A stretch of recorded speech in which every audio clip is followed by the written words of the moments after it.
এই প্রথম রূপঙ্কর বাগচির পারফরমেন্স এত কাছের থেকে দেখলাম। আর ছিল ভারতনাট্যম, যেটা করেছিল আমাদেরই প্রাক্তনীরা। আজ একটা বিশেষ দিন, কারণ এবছর আমাদের স্কুলের ৭৫তম বর্ষ পূরণ হলো।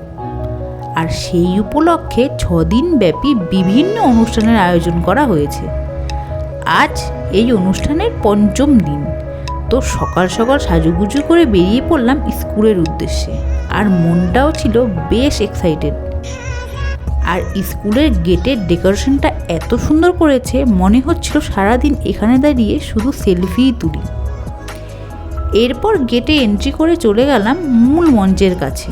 আর দেখা হলো আমাদের বাংলার ম্যাম রূপাদির সাথে। আর দেখলাম প্রাক্তনী দিদিরা সবাই নাচ করছে। নিজেকে আর ধরে রাখতে পারলাম না, জয়েন করলাম ওদের সাথে। এরপর বান্ধবীরা সবাই মিলে বসলাম লাঞ্চ করতে। আর লাঞ্চের মেনুতে ছিল ডাল, বেগুনি, ইঁচড়ের তরকারি, দই কাতলা, চিকেন, চাটনি, পাঁপড় আর শেষ পাতে মিষ্টি।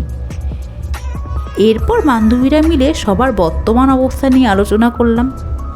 আর একে অপরের হাত ধরে করলাম নাচ। সবাই মিলে একই রকমের ম্যাচিং করা শাড়ি পরেছি, তো ছবি তো তুলতেই হয়। এরপর দেখলাম ভারতনাট্যম আর বেশ কিছু ক্লাসিক ডান্স এবং সমবেত গান, যেগুলো সবাই করছিল আমাদের স্কুলের প্রাক্তনীরা। এদিকে দেখলাম স্কুলের মাঠে দিদিরা নিজেরা মিলে নাচ করছে। আর আমি চললাম ওদের ওই সুন্দর মুহূর্তটাকে ক্যামেরাবন্দি করতে। কিছু বর্তমান আর কিছু প্রাক্তনী, সমস্ত দিদিদের মাঝখানে নিজেকে যেন হারিয়ে ফেললাম। বারে বারে মনে হচ্ছিল যে ফিরে যাই আবার সেই পুরনো দিনগুলোতে। দেখতে দেখতে সন্ধে হয়ে গেল। আর রাতের আলোকসজ্জায় আমাদের স্কুলটাকে অপরূপ লাগছিল। বহু অপেক্ষার পর ফাইনালি রূপঙ্কর বাগচি স্টেজে উঠল। জানি না কে কোন গানে নাচছে, তবে আজকের সন্ধেটা জীবনের এক অন্য না ভোলা অধ্যায়। ঘড়িতে এখন প্রায় রাত ৯টা। অনুষ্ঠান প্রায় অন্তিম নঙ্গে।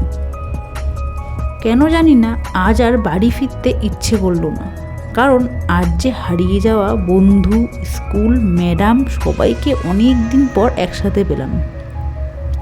কিছুটা মন খারাপ আর এই আশা নিয়ে বাড়ির দিকে ফিরতে লাগলাম যে আসছে বছর আমরা আবার সবাই একসাথে হব আর এরকমই একটা ঐতিহাসিক দিন কাটাবো। আমি বাড়ি ফিরতে থাকি। আর তোমাদের ভিডিওটা ভালো লাগলে অবশ্যই একটা লাইক করো ও কমেন্ট শেয়ার করে চ্যানেলটাকে সাবস্ক্রাইব করে দিও। দেখা হচ্ছে তোমাদের সাথে পরের ভিডিওতে। বাই।